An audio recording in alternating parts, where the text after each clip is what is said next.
Hello everyone, semi-retired Bob here. As you can see, I'm leaving the parking lot over here at the park again. We're going to cross over the street, the same spot we did yesterday. The last time we were out here, it wasn't yesterday, it was a couple of days ago. But today, let me back this out just a little bit. There you go, that's a little better. It might be a little bit too far. Let's try that. There we go. But last time we were out here, we just took the old wagon path up to the overlook and then down the connector trail to the bird trail. Today, I forget what it's called, we're going to take the longleaf trail, and then that comes out on the road by the campground, and then that ends up at the top of the cliff, and then there's a trail that goes down from there.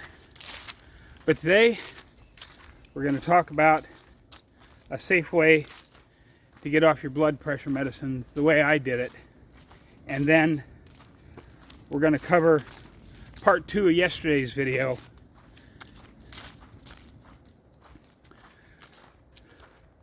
Today we're going to cover what not to eat. Well, let's jump right in to how to get off your blood pressure medicine. The first thing you want to do is make sure you're sitting down, taking your blood pressure twice a day after you've been sitting calmly and quietly for 10 to 15 minutes. Make sure you take it with a blood pressure cuff that goes between your shoulder and your elbow. Don't use one of those wrist ones. I'm not exactly sure why, but Dr. Barry says to use an above the elbow cuff, so that's what I'm going to tell you. Now, when your blood pressure is at a stable low reading, take your readings for a couple of weeks and then ask your doctor. I don't know how you communicate with them when you're not actually in the office. I can email them or just call the office, however you get a hold of them. But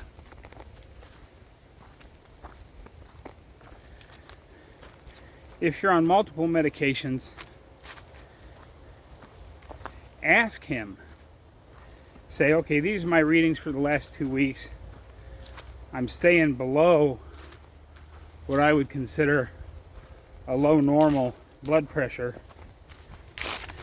and I would like to try a week. Oh, go right ahead. You're fine. You're fine. I can't walk that fast yet. I come here almost every day, so. Uh-huh. I didn't start off as fast. But ask your doctor which one of these blood pressure medicines could I do a trial separation from for a week or so, just to see how it goes. Now, my personal suggestion is if you've got one that's just a diuretic, like the first one I got rid of was called hydrochlorothiazide. And you can look all these up online, find out which ones you've got that are diuretics. Well, if you're not holding on to any more inappropriate inflammation, you probably don't need the diuretic, unless you've got some kind of an other heart condition that you're taking it for. So that's why I suggest you talk to your doctor about all of this. Keep him in the loop. And then go off of one. And if your blood pressure doesn't go up over the course of the next 2 or 3 weeks, you might even give it a month before you talk to your doctor again and say, hey, I got rid of that drug you suggested I got rid of, and my blood pressure is still running this, and it's, all the low normal numbers you've been getting. And you do the same thing. You say, I think like I'm ready to get rid of another blood pressure med just to see what happens for a week and see what my blood pressure does without it. And if you have a decent doctor, he will probably suggest the next one you should try getting rid of next. But always approach it as, I'm going to try it for a week just to see what happens.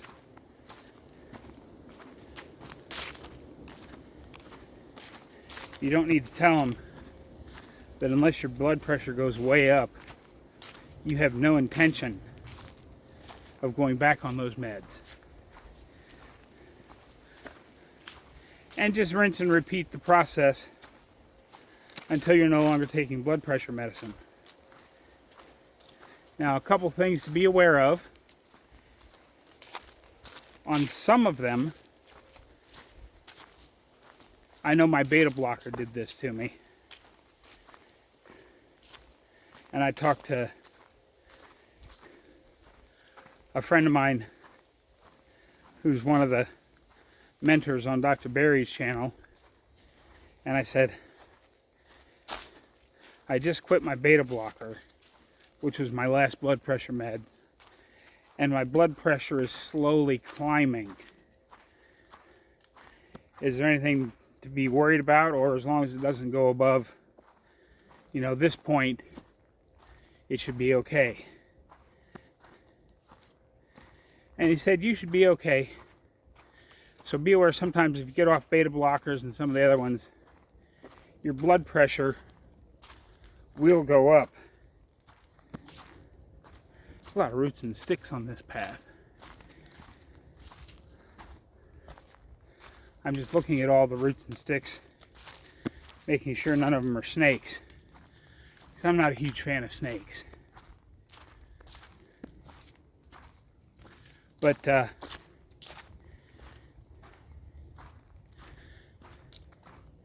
yeah. The other thing you need to be aware of is that if your blood pressure's been running a little on the low side, and you stand up and get dizzy for a moment or two when you stand up, that's probably low blood pressure. If it happens a couple of times or it's happening frequently, that's the time to call your doctor. You don't need to tell them how you're doing it. Just say, hey, I've recently lost 25 or 30 or 40 pounds or whatever it is, and I'm getting dizzy when I stand up. Could that be my blood pressure meds making my blood pressure too low? And at that point, he'll take the ball and suggest you get off one of them. So be aware of those things. And even after you stop, especially if you're in my age range or above, we should be taking our blood pressure at least 2 or 3 times a week just to make sure something hasn't gone haywire. It only takes a few moments, and once you've got the machine thingy that automatically tightens up around your arm and takes it for you, it takes almost no time. So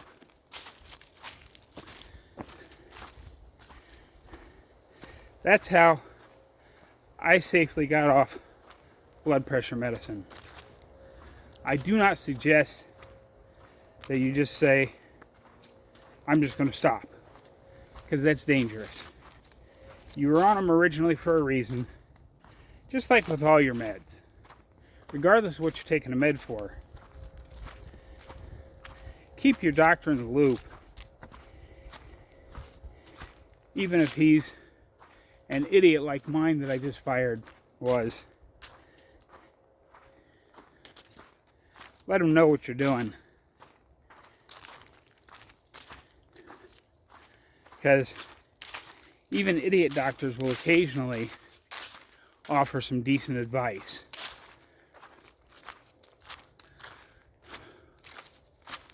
Wow, this is great. Let me just give you a quick turnaround. I mean, it's mostly just in the woods here.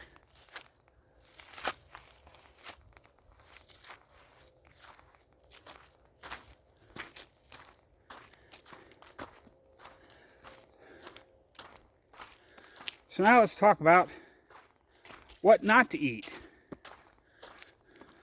on a carnivore diet. And this actually applies to all forms of the proper human diet. Whether you're doing carnivore, ketovore, keto, or just straight low carb, these are the things you should never, ever eat. And we're going to start with processed foods. Processed foods are so bad for you.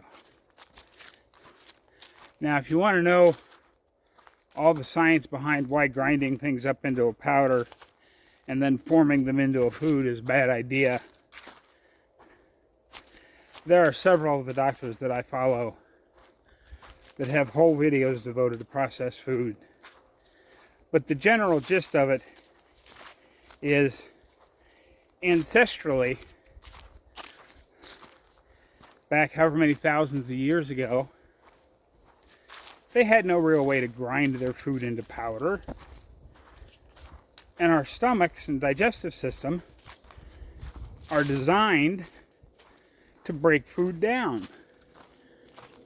But the highly processed foods that are all ground up into a powder and then reformed into something, by the time you're done chewing, they're almost completely broken down.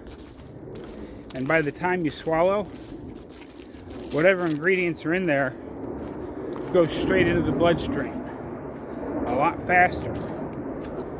So, don't eat processed foods. Basically anything that has an ingredient label, you don't want it. Unless you are an ingredient detective, which is what we all sort of have to be. You have to be an ingredient detective to know what's in them. Because we'll use keto chow and Twinkies as our examples. Keto chow does have an ingredient list on it, but it's all clean ingredients. If you read the label of keto chow, you probably know what's in each bag when you buy it by reading the ingredients list. And it's not usually a very long ingredient list on keto chow. So, those are good ingredients, fairly clean.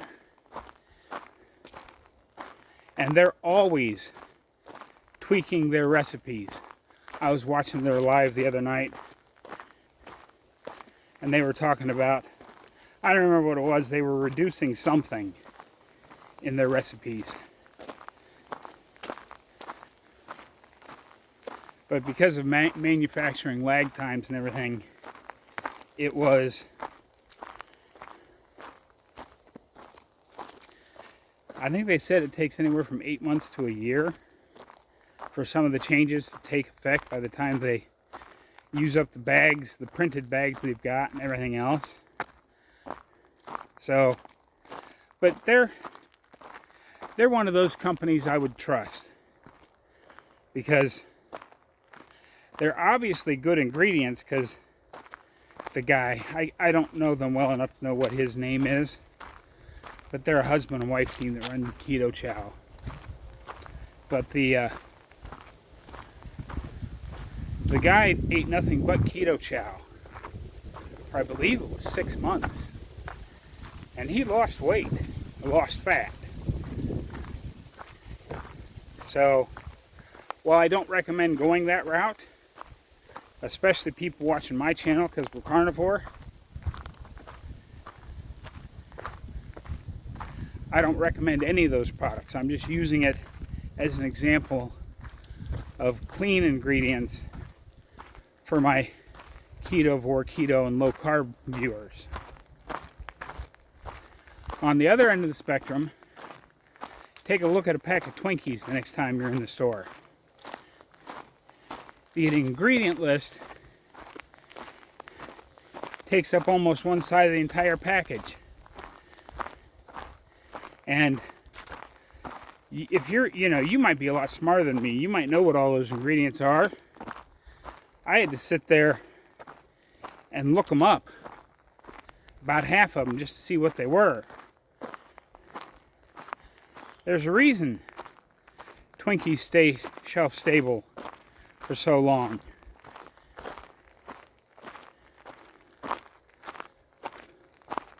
So,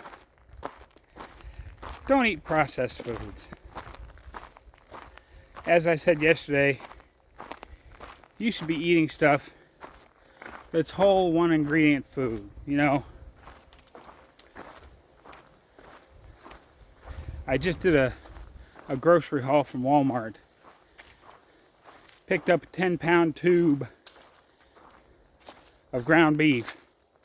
That's like $73.27. The cheapest stuff I could get, it was less than $3 a pound. And the ingredient list on that was ground beef.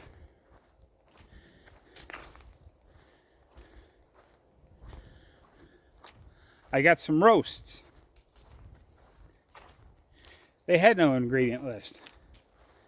The ingredient list was the name of the item. Beef rump roast. Beef roast.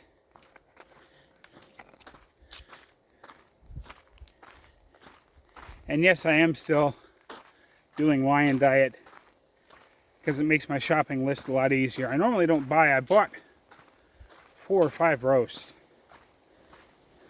which is why I only got 10 pounds of hamburger meat. I don't normally, oh, it's getting a little dark out here. Sorry about that, guys. I don't normally buy that much roast, but when I went to order it last night, it was still on sale for like $5.27 a pound, which is still a lot more than the $3 a pound. Less than $3 a pound I paid for that ground beef. But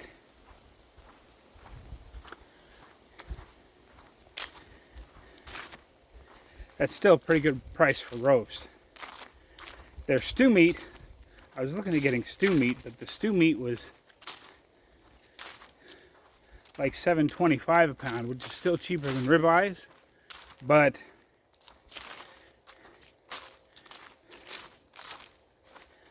that was more than I was willing to pay for stew meat.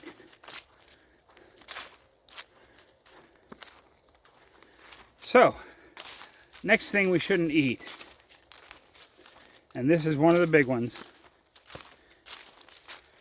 sugar.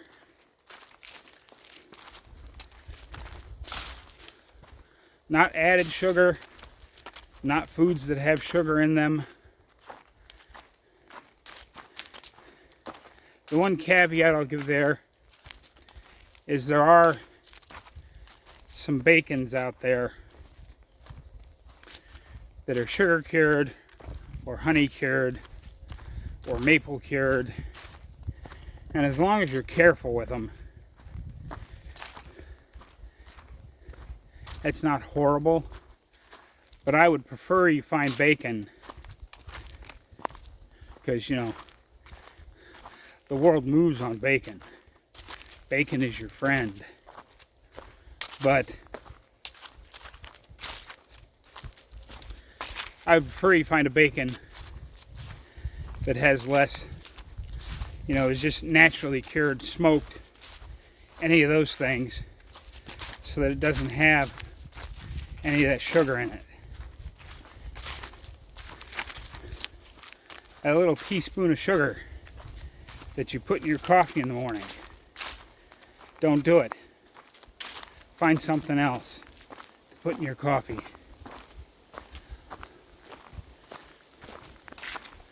Don't add sugar. Don't buy anything that has sugar in it. And one of the things you have to do while you're sitting at home in front of your computer is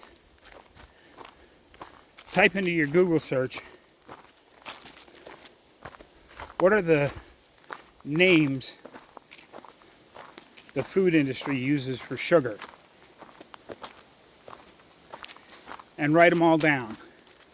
In the process of writing them all down, you'll sort of etch them a little bit into your memory. And then do the same thing with glucose, fructose, sucrose, and dextrose. There are a lot of different names out there for sugar. And they're called different things in different countries. And they'll try and sneak stuff in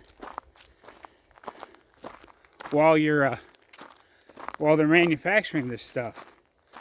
So that the person that doesn't know any better is going to look at it and say, oh good, there's no sugar in this, I can have it.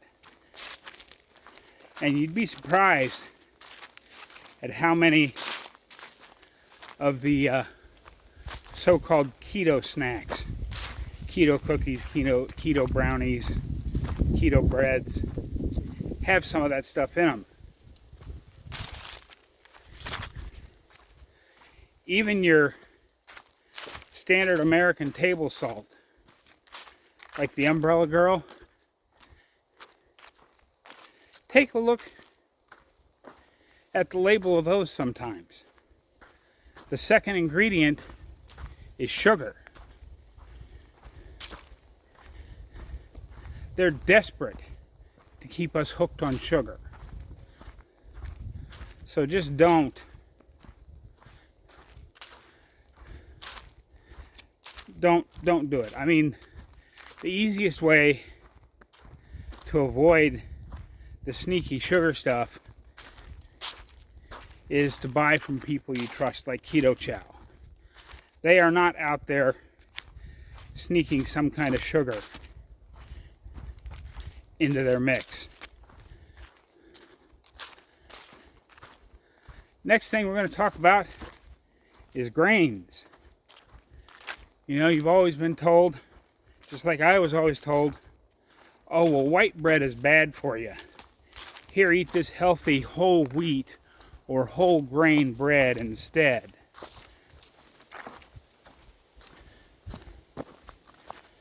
Some of those whole grain breads, and they do taste good, I'll give you that. But because the bread is so dense, they're far worse than white bread. So, but Bob, corn's a vegetable. No, corn is a grain. And you know what grains turn into when they're broken down in your system? Sugar.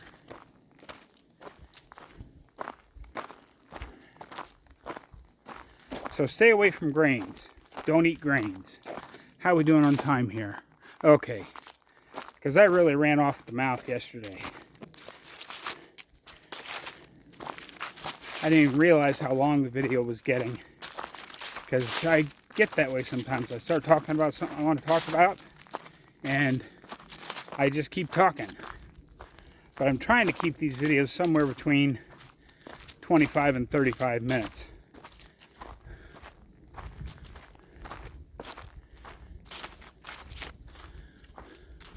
The last thing we need to talk about that you should never, ever put in your mouth is vegetable seed oils.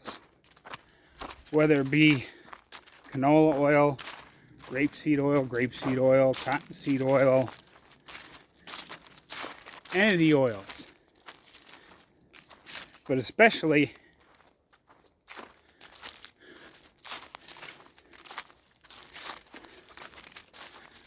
the seed oils.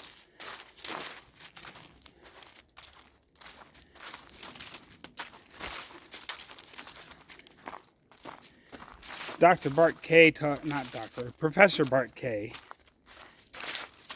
and Dr. Barry, and several others, Jason Fung, the Carb Addiction Doc, Dr. Sivas, all of them have videos about this. Anthony Chafee has videos about this. Seed oils are bad for us on a couple of levels. Number one, they're really high on omega-6 fatty acids because they're not natural fatty acids. And omega-3's good. We do still need some omega-6, but we get that from other sources.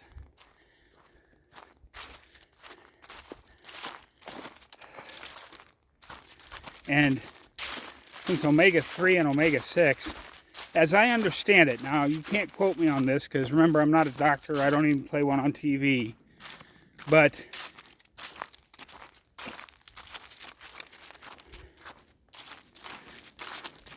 as I understand it, the omega-3 molecules and the omega-6 molecules both use the same receptors. So even if you're, say, well, I need some omega-3 today, so I'm going to eat some sardines or some herring or some salmon or whatever it is you're eating.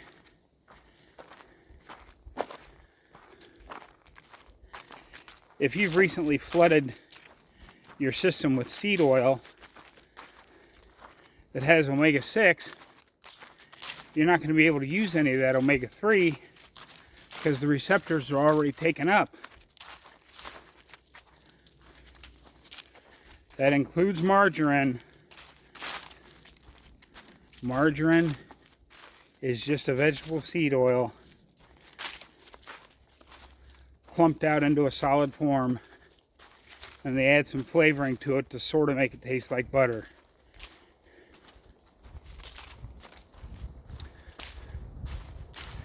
And those spreadable butters, they add some canola oil to it so that you can just take it out of the fridge and spread it, even though they claim it's real butter. Well, it's got some seed oil in it too. If you like your butter soft, just put it in a butter dish and leave it out, as long as it doesn't get too hot, because then it'll melt all the way down. But depending on what temperature you keep your house at, I know, except in the very height of the summer, my grandmother always had a butter dish just sitting on the kitchen table, so that if she needed some soft butter, she had it right there. Or if we wanted a piece of toast, we had it right there. So there's nothing dangerous about leaving your butter out at room temperature. As far as I know. There may be some new science that says, oh, you shouldn't do that. All I know is my grandma did it all the time. And at the time, she and Granddad owned the largest dairy farm in the state of Ohio. So I kind of suspect she knew what she was doing with butter. I could be wrong, but I sort of suspect she knew what she was doing. So now you've got a pretty good picture of how to start the carnivore diet. What to do, what to eat, what not to eat. I don't know how long a video will get. You'll see it on Saturday, but I'll get to record tomorrow, because I'm planning on watching a lot of Joe and Rachel at Two Crazy Ketos. They got that live stream. And now that I think of it, I may decide to release this video on Saturday instead of Friday, because by the time you see this, it'll be over if I do it on Saturday. But everybody should be watching the entire Two Crazy Ketos live stream.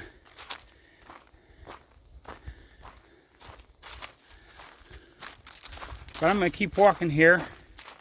Hopefully this loops around the way it says it loops around, or I could be in trouble, because I'm quite a bit past the 2-mile mark now. But I'll record a little bit of my walking here. I'll have some final thoughts for you somewhere up the trail or back at the truck. I'm not sure which yet. But either way, for now, let's cue the music.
Okay, cut the music. Thank you.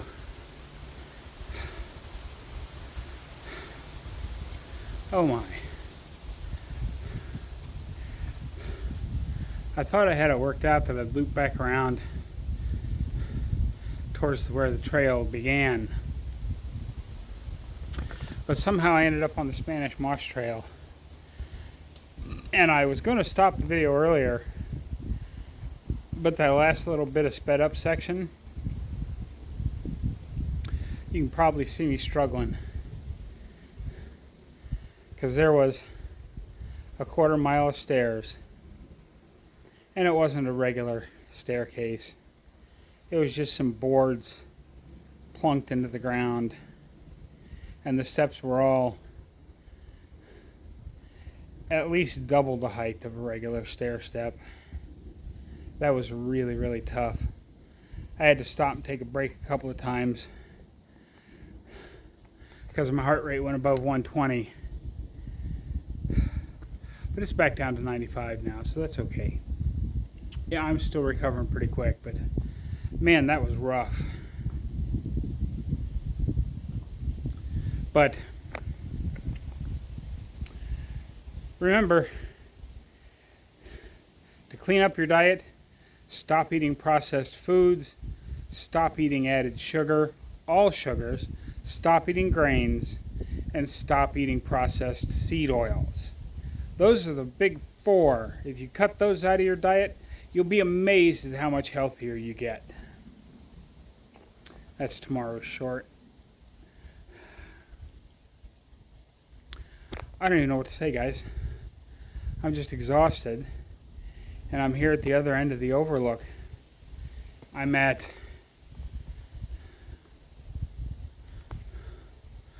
about 4.5 miles, and I still have a mile to get back to my car, at least.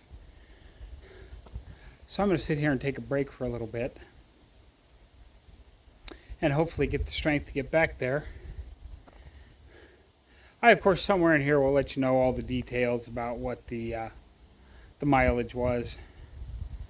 And it was all with the pack today, because I obviously can't leave my pack out in the middle of the woods and then come back and get it. That wouldn't accomplish anything. But anyway, I hope you all have a great day.